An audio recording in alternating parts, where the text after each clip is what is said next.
Hello and welcome to our online chemistry class. यहाँ हम alcohol, phenol और ether को डिस्कस कर रहे हैं। इस क्रम में हमारा सेकंड वीडियो लेक्चर है। फर्स्ट वीडियो लेक्चर में हमने अल्कोहल, फिनॉल और ईथर की डेफिनेशंस, क्लासिफिकेशंस, IUPAC को डिस्कस किया था। इस वीडियो लेक्चर में हम अल्कोहल, फिनॉल और ईथर के मेथड ऑफ प्रिपरेशन तथा फिजिकल प्रॉपर्टी को डिस्कस करेंगे। तो जैसे कि पहले ही बताया जा चुका है, जो वीडियो लेक्चर आप देख रहे हैं उसको देखते समय आप अपनी बुक अपने सामने रखेंगे और अपने नोट्स अपनी लैंग्वेज में खुद बनाएंगे। वीडियो और बुक की हेल्प से बनाए हुए नोट्स की बार बार आप यदि स्टडी करेंगे तो आपको एग्ज़ाम में अच्छे नंबर मिल जाएंगे।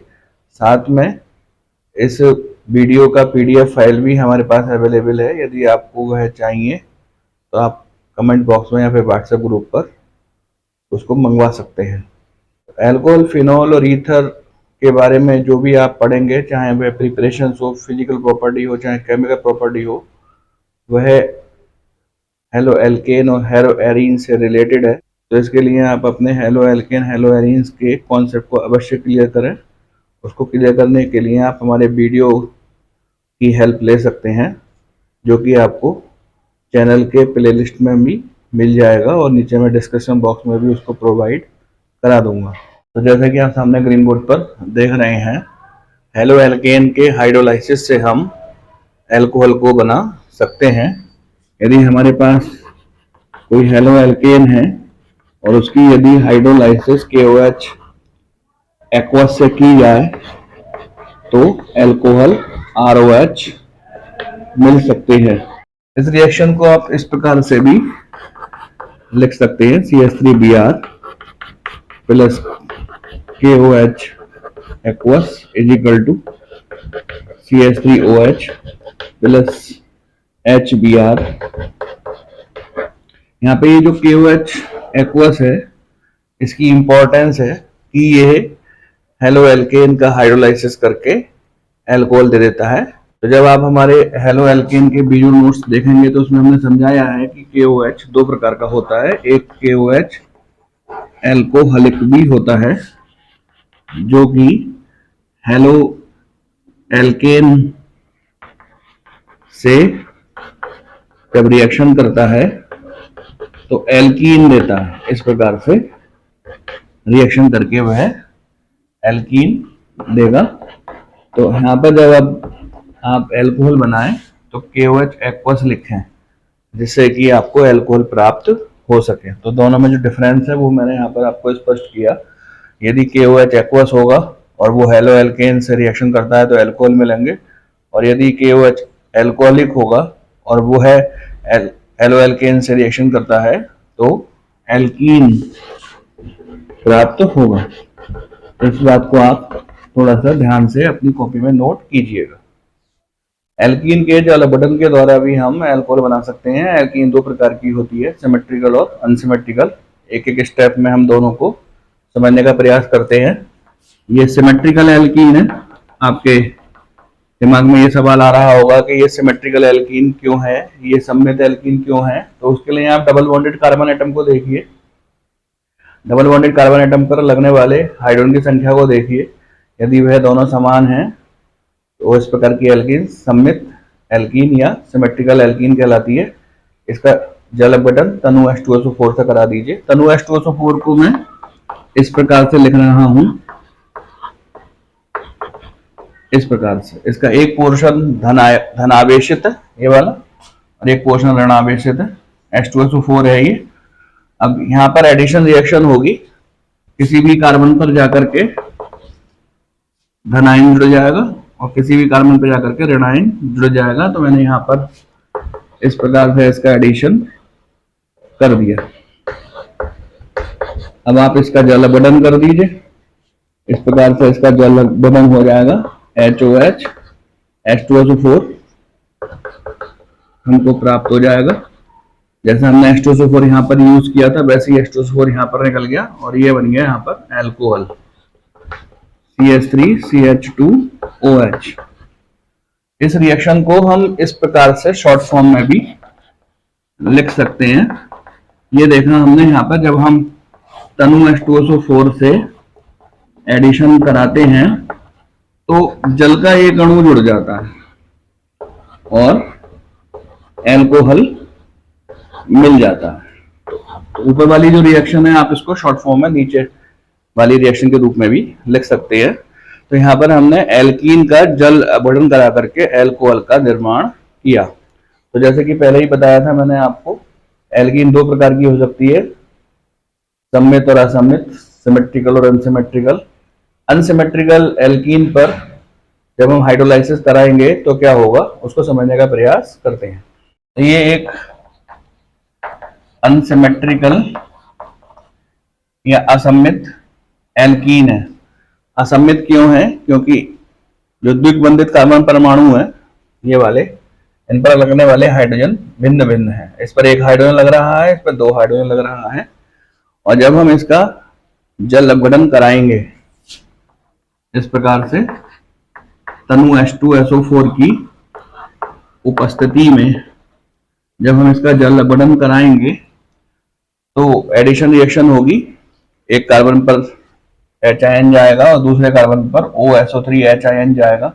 अब कौन से कार्बन पर HIN पहुंचेगा और कौन से कार्बन पर OSO3HIN पहुंचेगा, इसको हम मार्कोनी-काफ रूल से स्पष्ट कर सकते हैं। मार्कोनी-काफ रूल हमें बताता है कि जब युग्म बंधित कार्बन परमाणु पर हम हाइड्रोजन हैलाइड का योग कराते हैं तो हाइड्रोजन हैलाइड का ऋणात्मक भाग उस युग्म बंधित कार्बन परमाणु पर जाता है जिस पर की हाइड्रोजन की संख्या कम होती है। तो यहाँ पे ऋणात्मक भाग के रूप में है OSO3H, ये उस युग्म बंधित कार्बन परमाणु पर जाएगा जिस पर हाइड्रोजन की संख्या न्यूनतम है, अर्थात यहाँ आएगा ये। तो जो हमारा कंपाउंड बनेगा इस प्रकार से OSO3H और यहाँ पर जाएगा HIN, इस प्रकार से एडिशन होगा। अब हम इसका जल अपघटन करा देंगे। जब हम इसका जल अपघटन कराएंगे यहाँ से ये इस तरह से टूट जाएगा, OH इधर और H यहाँ पर, H2SO4 एज इट इज हमको प्राप्त हो जाएगा और ये बन जाएगा सेकेंडरी अल्कोहल, द्वितीयक अल्कोहल।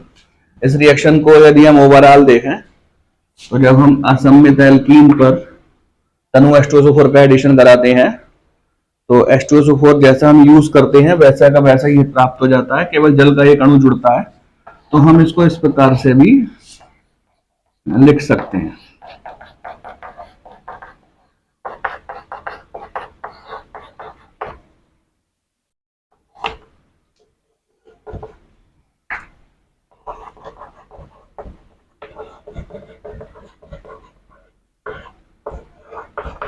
इस प्रकार से भी इसको लिखा जा सकता है। इस रिएक्शन की रिएक्शन मैकेनिज्म हमको समझनी है। असममित एल्कीन पर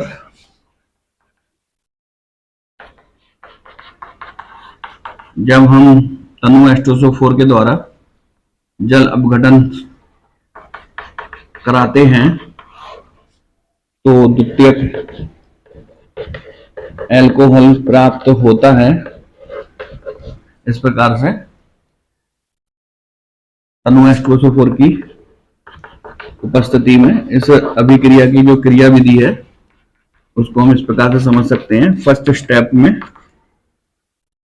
H2SO4 इस प्रकार से आयनित होगा,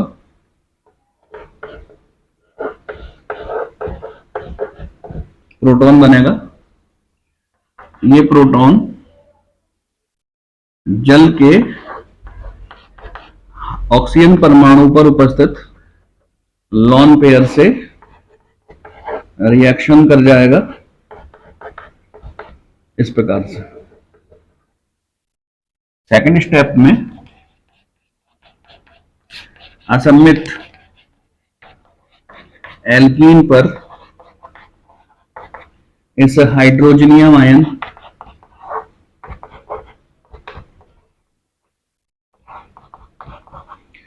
का एडिशन हो जाएगा। एक H यहां पर जाकर के जुड़ जाएगा, CH3CH CH3 और ये बन जाएगा कार्बोधन ion plus H2। Step number 3 में ये जो कार्बोधन आयन है और वाटर मॉलिक्यूल है, ये फिर से अभिक्रिया कर लेंगे। जो कार्बोधन आयन है जिस पर की इलेक्ट्रॉनों की कमी है, ये ऑक्सीजन के लोन पेयर से अटैच हो जाएगा।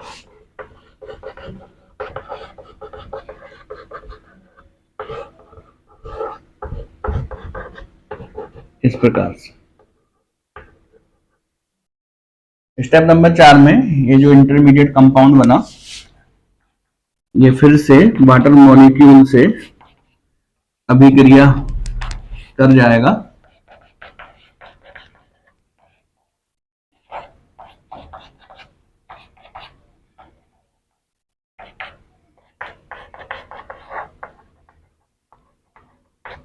इस इंटरमीडिएट कंपाउंड से H आयन निकल के इस जल के पास पहुंच जाएगा, हाइड्रोजनियम आयन बनेगा और हमें सेकेंडरी अल्कोहल प्राप्त हो जाएगा।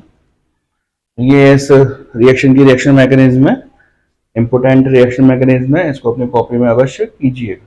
Next reaction hydroboration oxidation reaction है। इसमें हम डाइबोरोन B2S6 का यूज करते हैं। B2S6 अर्थात डाइबोरोन एक ऐसा कंपाउंड है जिस पर की इलेक्ट्रॉनों की कमी है, इसे इलेक्ट्रॉन डिफिशिएंट मॉलिक्यूल कहते हैं। जब हम अनसिमेट्रिकल एल्कीन पर डाइबोरोन का एडिशन कराते हैं तो एंटी मार्कोनिकॉफ रूल के अनुसार एडिशन होता है। डाइबोरोन का नेगेटिव पार्ट उस युग्म बंधित कार्बन परमाणु पर जाकर अटैच होता है जिस पर हाइड्रोजन की संख्या अधिकतम होती है। यह डाइबोरोन है B2S6, ये इस प्रकार से रहता है।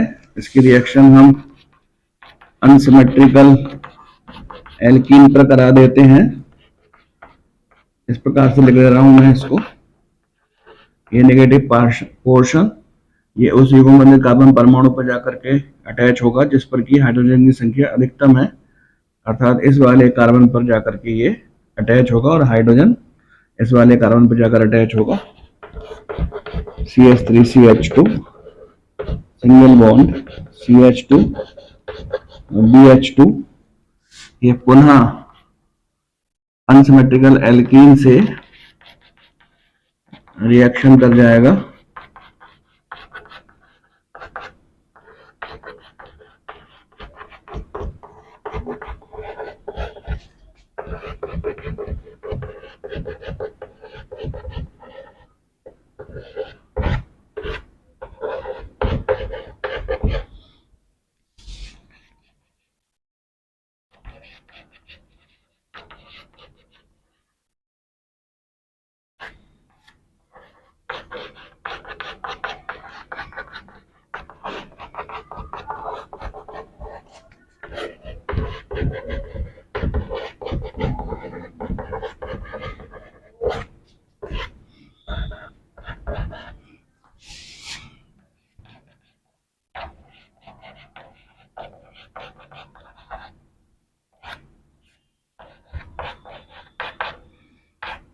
इसका ऑक्सीकरण करा दीजिए H2O2 मॉलिक्यूल से CH3 CH2 CH2OH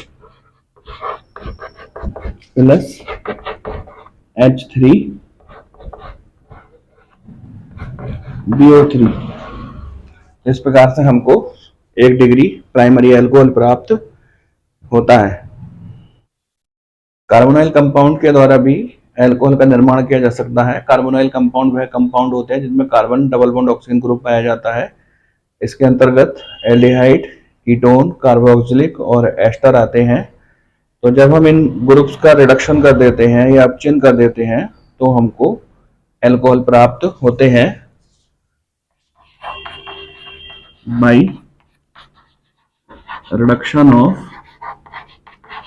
aldehyde RCHO। Reduction का मतलब है हाइड्रोजन का योग RCH2OH।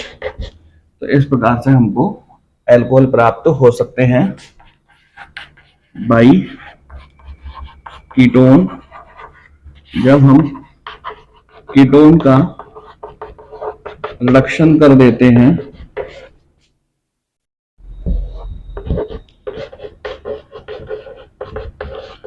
तो हमको अल्कोहल प्राप्त होते हैं। ये 1 डिग्री अल्कोहल है और कीटोन के रिडक्शन के द्वारा 2 डिग्री अल्कोहल प्राप्त होते हैं। इसी प्रकार से बाई कार्बोक्सिलिक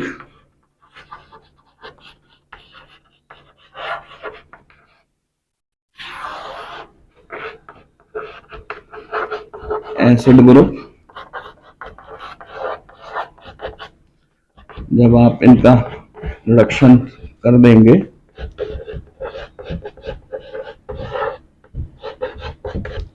तो अल्कोहल मिल जाएंगे।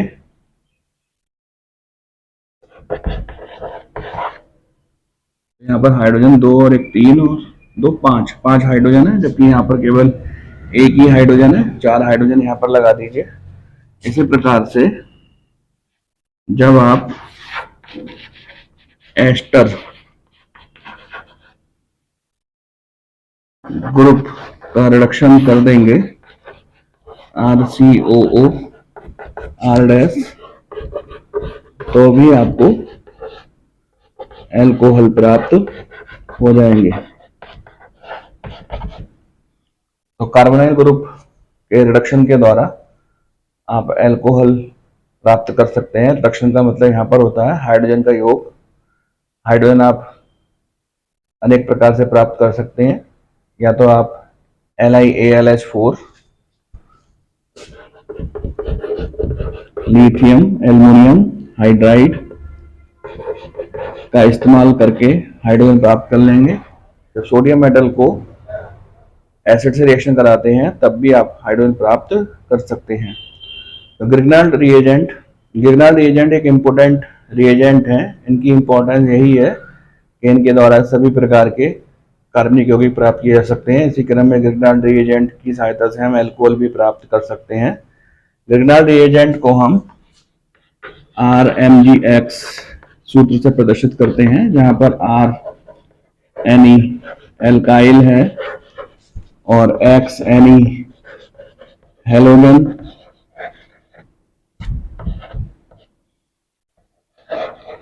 ClBrI, तो CH3MgBr या फिर C2H5 MgBr, ये ग्रिग्नाल्ड रिएजेंट के फॉर्मूले हो सकते हैं। जब हम फॉर्मल्डिहाइड की CH3MgBr से रिएक्शन कराते हैं तो पहले यहाँ पर एडिशन रिएक्शन होगी, जो कार्बोनाइल कंपाउंड है उस पर जाकर के एडिशन हो जाएगा। अब आप इसका जल अपघटन हाइड्रोलाइसिस कर दीजिए। यहाँ से ये टूट जाएगा H और OH, और इस प्रकार से हमको CH3CH2OH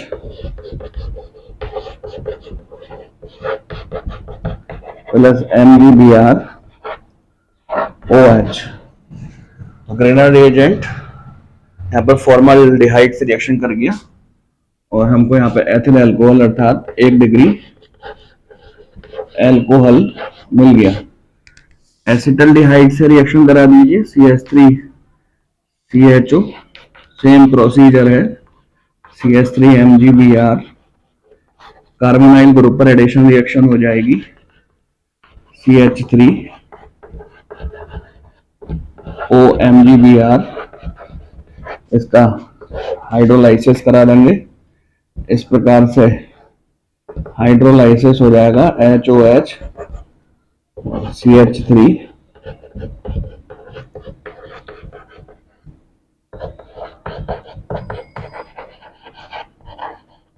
MgBr OH, 2 degree alcohol मिल जाएगा। इसी क्रम में आप कीटोन में यहाँ पर हमने एसीटोन ले लिया है, उसकी रिएक्शन ग्रिग्नाल्ड रिएजेंट से करा दीजिए CH3MgBr। सेम प्रोसीजर है, एडिशन रिएक्शन होगी, जल अपघटन करा दीजिए।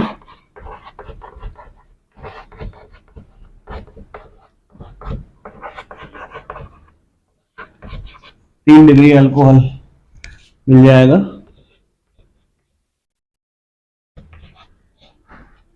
Plus MgBrOH। तो ग्रिग्नाल्ड अभिकर्मक जब कार्बोनाइल कंपाउंड से रिएक्शन करते हैं तो हमको 1 डिग्री, 2 डिग्री और 3 डिग्री अल्कोहल मिल सकते हैं। एलिफेटिक अमीन भी अल्कोहल देते हैं। जब हम एलिफेटिक अमीन का HNO2 के द्वारा ऑक्सीकरण करा देते हैं तो हमको अल्कोहल प्राप्त होते हैं। RCH2 NH2 HONO के द्वारा आप इसका ऑक्सीकरण करा दीजिए। इस प्रकार से ये विखंडित हो जाएगा। ये वाला N बीच में आ जाएगा, N2, ये वाला O यहाँ आ जाएगा, H2O बचा OH वो यहाँ आ जाएगा, प्लस RCH2OH। इस प्रकार से 1 डिग्री अल्कोहल हमको मिल जाएगा। तो इस प्रकार अल्कोहल निर्माण करने की जो महत्वपूर्ण विधियां थी उनको हमने यहाँ पर डिस्कस किया। फिनॉल का किस प्रकार से निर्माण कर सकते हैं आइए देखते हैं। इसको बनाने की अनेक विधियां हैं जिनमें से आप सामने ग्रीन बोर्ड पर देख सकते हैं। फ्रॉम बेंजीन सल्फ्यूरिक एसिड, यहाँ पर हमने बेंजीन की रिएक्शन सल्फ्यूरिक अम्ल से कराकर बेंजीन सल्फोनिक एसिड बनाया है। उसका जल अपघटन NaOH से कराकर उसका सोडियम डेरिवेटिव बनाया और फिर से इसकी NaOH से रिएक्शन करा दी, जिससे कि Na2SO4 बाहर निकल गया और हमको फिनॉल प्राप्त हो गया। फिनॉल बनाने की एक महत्वपूर्ण विधि बेंजीन डाइजोनियम क्लोराइड से है। एनिलीन HNO2 और 0 से 5 डिग्री सेंटीग्रेड के बीच अभिक्रिया करके बेंजीन डाइजोनियम क्लोराइड बनाता है, जो कि तनु H2SO4 के द्वारा जल अपघटित करने पर फिनॉल देता है। सैलिसाइलिक एसिड के भी कार्बोक्सिलेशन के द्वारा भी हम फिनॉल बना सकते हैं। इसकी रिएक्शन आप सोडा लाइम से करा दीजिए। ये सैलिसाइलिक एसिड है, सोडा और लाइम। यहाँ पर ये जो सोडा होता है इसको शुष्क रखने के लिए हम लाइम का यूज करते हैं। Na2CO3 plus phenol. ग्रिग्नाल्ड रिएजेंट के द्वारा भी फिनॉल बनाया जा सकता है। आप जानते हैं RMgX सूत्र के यौगिक ग्रिग्नाल्ड अभिकर्मक कहलाते हैं। यहाँ पर R एनी एल्काइल या फिर एराइल हो सकता है। इस प्रकार से हमने यहाँ पर एराइल ले लिया MgBr। इसका ऑक्सीकरण करा दीजिए।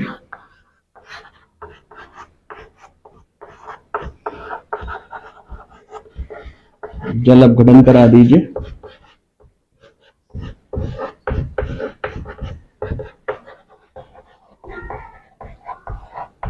ये जल अपघटन यहां पर हो जाएगा इस प्रकार से, H इधर OH इधर, और इस प्रकार से हमको फिनॉल प्राप्त हो जाएगा।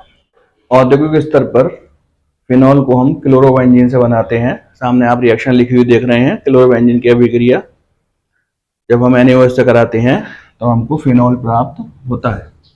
क्यूनीन के द्वारा भी फिनॉल बनाया जा सकता है। क्यूनीन आइसोप्रोपाइल बेंजीन को कहते हैं। इस प्रकार से हम आइसोप्रोपाइल बेंजीन बना सकते हैं। यहाँ पर बेंजीन की रिएक्शन हमने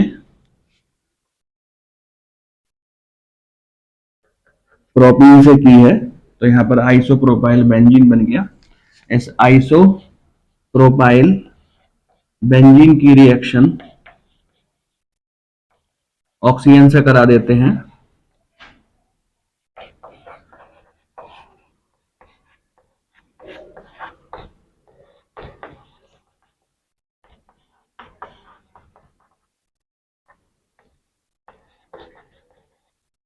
अब हम इसका जल अपघटन करा देंगे। जल अपघटन कराने पर एसीटोन बनेगा और फिनॉल प्राप्त होगा। इस प्रकार से। तो ये एक इम्पोर्टेंट रिएक्शन है, इसको अपनी कॉपी में इसी प्रकार से करने का प्रयास कीजिएगा। फिनॉल बनाने की जो प्रयोगशाला समीकरण और औद्योगिक विधियां थी वो हमने यहाँ पर पढ़ी। अब हम अल्कोहल और फिनॉल के फिजिकल प्रॉपर्टीज की स्टडी करेंगे। आइए अल्कोहल और फिनॉल के भौतिक गुणों का अध्ययन करते हैं। इनको मैंने सामने ग्रीन बोर्ड पर अंग्रेजी में लिख रखा है, मैं इनको हिंदी में समझाऊंगा। आपको जैसे भी सूटेबल लगे, हिंदी या अंग्रेजी, वैसे ही अपनी कॉपी में नोट डाउन कीजिएगा, ज़्यादा इसमें कुछ समझने का नहीं होता है। पहला जो भौतिक गुण हमने यहाँ पर लिया है वो है फिजिकल स्टेट, इसको हिंदी में भौतिक अवस्था बोलते हैं।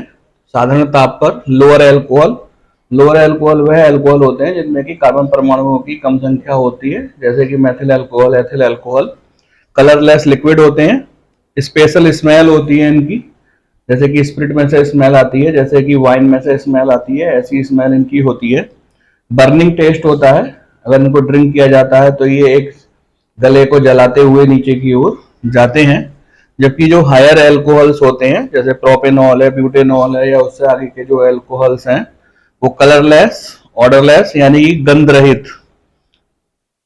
कलरलेस, कलरलेस का मतलब है रंग रहित, रंगहीन। वैक्सी, वैक्सी का मतलब है मोम जैसे सॉलिड्स होते हैं। और जो फिनॉल होते हैं वह कलरलेस लिक्विड या सॉलिड होते हैं, लेकिन यदि हम इनको बहुत देर तक हवा में खुला रखते हैं तो ये गुलाबी कलर के हो जाते हैं।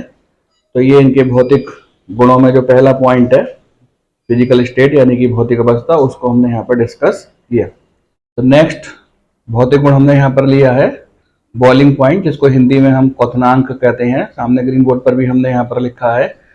एल्कोहल का जो बॉइलिंग पॉइंट होता है या क्वथनांक होता है, संगत हाइड्रोकार्बन से अधिक होता है। संगत हाइड्रोकार्बन का मतलब है यहाँ पे same number of carbon atom वाले एल्केन या एल्कीन या एल्काइन। जैसे कि हम मैथिल अल्कोहल जिसमें कि एक कार्बन होता है, उसकी तुलना हम या तो हम मैथेन से करेंगे, और जैसे कि दूसरा अल्कोहल की बात करें हम एथिल अल्कोहल जिसमें कि 2 कार्बन होते हैं, उसकी तुलना हम एथेन से या एथीन से या एथाइन से करेंगे। तो जो संगत हाइड्रोकार्बन की तुलना में एल्कोहल का जो बॉइलिंग पॉइंट होता है वह अधिक होता है। इसका कारण ये है कि ये आपस में हाइड्रोजन बॉन्ड के द्वारा जुड़े रहते हैं। इसको एक स्ट्रक्चर के द्वारा हम समझ सकते हैं। ये यहाँ पर हमने एक एल्कोहल का स्ट्रक्चर ले रखा है।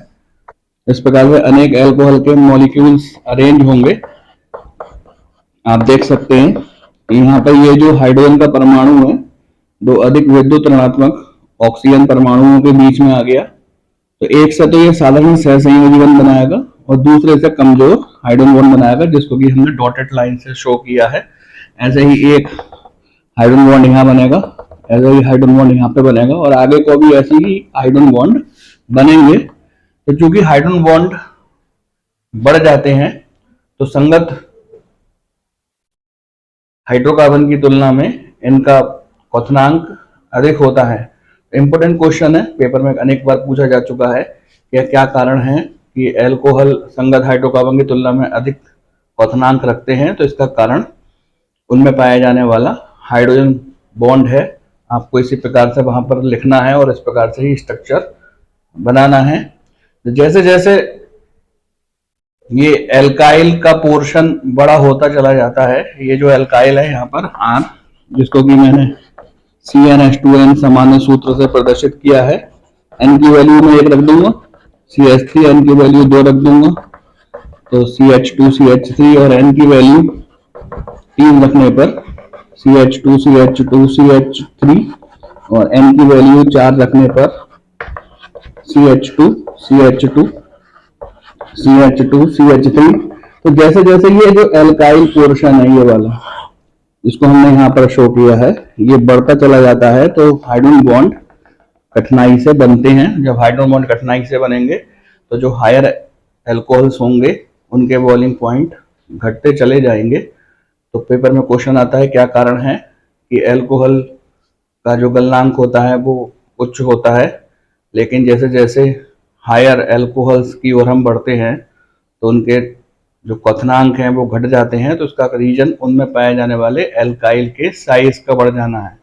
जब एल्काइल का साइज बढ़ जाता है तो ये जो हाइड्रोजन बॉन्ड यहाँ पे बन रही है, इसको बनने में कठिनाई उत्पन्न होती है, और जब हाइड्रोजन बॉन्ड बनने में कठिनाई उत्पन्न होती है तो फिर इनके बॉइलिंग पॉइंट भी कम हो जाता है। नेक्स्ट भौतिक गुण यहाँ पर हमने लिया है सोलेबिलिटी या विलेयता। मुख्यतः सोलेबिलिटी या विलेयता को हम किसी भी विलायक के रूप में हम जल का इस्तेमाल करते हैं और उसके अंदर किसी भी विलय की विलेयता को हम जस्टिफाई करते हैं। तो विलेयता का अर्थ है जल में घुलनशीलता। कोई भी मॉलिक्यूल जल में किस सीमा तक घुल सकता है उसको विलेयता कहते हैं। यहाँ पर जो एल्कोहल और फिनॉल होते हैं वह जल में विलय होते हैं। यद्यपि फिनॉल एल्कोहल की तुलना में थोड़े कम घुलनशील होते हैं, इसको हम आगे डिस्कस करेंगे। यहाँ पर एल्कोहल्स की जल में विलेयता का कारण उसका जल के साथ हाइड्रोजन बॉन्ड का निर्माण करना है। यदि हम इस प्रकार से एल्कोहल की संरचना बनाएं और ये जल के संरचना बनाएं तो यहाँ पर ये हाइड्रोजन बॉन्ड का निर्माण यहाँ पर हो जाता है, और एक नहीं बल्कि 3 हाइड्रोजन बॉन्ड का निर्माण होता है। इस प्रकार से एक अन्य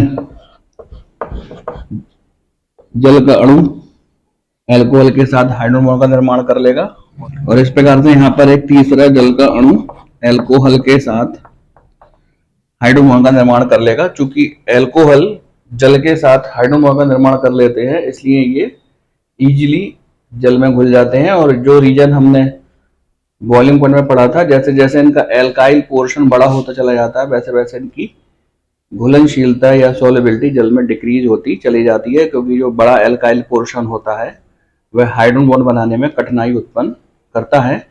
अब बात करते हैं फिनॉल की। फिनॉल भी जल में विलय है लेकिन वो एल्कोहल की तुलना में कम विलय है। फिनॉल में ये जो बेंजाइल पोर्शन है इसको आप ऐसे लिख सकते हैं या फिर इस प्रकार से लिख सकते हैं। इसका साइज बड़ा होता है। ये जो एल्काइल पोर्शन मैंने यहाँ पे बनाया ये इसका साइज बड़ा होता है। ये जल के अणुओं के साथ हाइड्रोजन बॉन्ड बनाने में कठिनाई उत्पन्न करता है, तो इसकी सोलेबिलिटी एल्कोहल की तुलना में कम होती है। तो इम्पोर्टेंट क्वेश्चन है, पेपर में काफी बार पूछा जा चुका है कि क्या कारण है कि एल्कोहल जल में घुल जाते हैं। तो जल में घुलनशीलता का कारण या सोलेबिलिटी का जो रीजन है वह जल के अणुओं के साथ हाइड्रोजन बॉन्ड का निर्माण करना है। और क्या कारण है कि फिनॉल की सोलेबिलिटी एल्कोहल की तुलना में कम होती है। तो जो उसका बड़ा बेंजाइल पोर्शन है वह हाइड्रोजन बॉन्ड बनाने में कठिनाई उत्पन्न करता है, या ये कह सकते हैं कि जल के अणुओं के साथ हाइड्रोजन बॉन्ड बनाने में कठिनाई उत्पन्न करता है, इसलिए उसकी सोलेबिलिटी अर्थात फिनॉल की सोलेबिलिटी एल्कोहल से कम होती है। नेक्स्ट भौतिक गुण हमने यहाँ पर लिया है फॉर्मेशन ऑफ एल्कोहलेट। ये जो लोअर एल्कोहल होते हैं जैसे कि मेथिल एल्कोहल, एथिल एल्कोहल, ये एनहाइड्रस CaCl2 MgCl2 से रिएक्शन कर जाते हैं और एल्कोहलेट बनाते हैं। सामने आप रिएक्शन देख सकते हैं, CaCl2 + 4 CH3OH = CaCl2 × 4 CH3OH। इसी प्रकार से हम अन्य 2 रिएक्शन को भी बोल सकते हैं। अब इसका क्या प्रभाव पड़ता है? वैसे तो ये जो CaCl2 और MgCl2 होते हैं ये एनहाइड्रस फॉर्म में होते हैं, अनाद्र अवस्था में होते हैं, और इनका उपयोग कंपाउंड्स को शुष्क करने में किया जाता है। लेकिन चूंकि एल्कोहल CaCl2 और MgCl2 से रिएक्शन कर जाते हैं, अभिक्रिया कर जाते हैं, तो एल्कोहल को शुष्क करने के लिए हम CaCl2 और MgCl2 का इस्तेमाल या उपयोग नहीं कर पाते हैं। पेपर में यही क्वेश्चन आता है कि क्या कारण है कि एनहाइड्रस अर्थात अनाद्र CaCl2 MgCl2 एल्कोहल को शुष्क नहीं कर पाते। तो इसका कारण ये है कि जो लोअर एल्कोहल होते हैं वो अनाद्र CaCl2 MgCl2 से अभिक्रिया करके एल्कोहलेट बना लेते हैं, और इनके द्वारा एल्कोहल्स को शुद्ध नहीं किया जा सकता। नेक्स्ट फिजिकल प्रॉपर्टी हमने ली है फिजियोलॉजिकल एक्शन। इसका तात्पर्य है कि जो एल्कोहल्स हैं वो कहाँ पर इस्तेमाल किए जाते हैं, यूज किए जाते हैं। तो जैसे कि आप सामने लिखा हुआ देख सकते हैं कि ये जो मेथिल एल्कोहल है जिसका सूत्र CH3OH है, ये विषैला होता है। इसका उपयोग वस्तुओं को, चीजों को विषैला करने में करते हैं। ये पॉइजनस नेचर का होता है, जबकि जो एथिल एल्कोहल है C2H5OH ये अविषैला होता है, इसको पीने से नशा हो जाता है। इसका यूज हम वाइन बनाने में करते हैं। सभी प्रकार की जो वाइन्स होती हैं, शराब होती है, उसका एक आवश्यक अवयव ये एथिल अल्कोहल है, इसलिए इसको स्पिरिट ऑफ वाइन भी कहा जाता है। अब जो एथिल अल्कोहल है उसका उपयोग अधिकांशतः हम वाइन बनाने में करते हैं और इसका उपयोग हम मेडिसिन के रूप में, कफ सिरप के रूप में भी करते हैं। तो दोनों ही पर्पज से ये इम्पोर्टेंट है। मेथिल अल्कोहल और एथिल अल्कोहल, इनका निर्माण एक ही तरीके से होता है। जब हम मेथिल अल्कोहल बनाते हैं तो एथिल अल्कोहल का निर्माण भी हो जाता है, और जब एथिल अल्कोहल बनाते हैं तो मेथिल अल्कोहल का निर्माण भी हो जाता है। यही चेक किया जाता है कि जो एथिल अल्कोहल हम ड्रिंक पर्पज से यूज कर रहे हैं, कहीं उसके अंदर मेथिल अल्कोहल तो नहीं है, क्योंकि इस प्रकार से जो हम वाइन का यूज करेंगे वह विषैली होगी और हमारी आंखों को प्रभावित करेगी, अधिक पीने से उसको मृत्यु भी हो सकती है।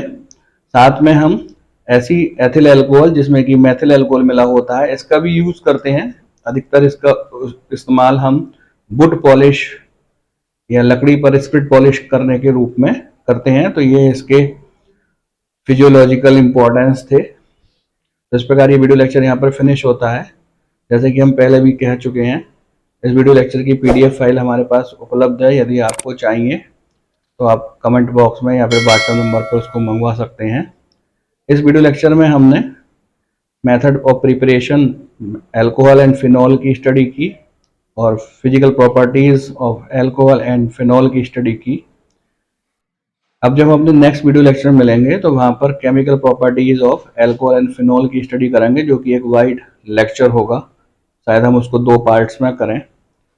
यदि आपको इस वीडियो लेक्चर से संबंधित कुछ कठिनाई है या परेशानी है तो आप उसको कमेंट बॉक्स में या फिर व्हाट्सएप ग्रुप पर पूछ सकते हैं।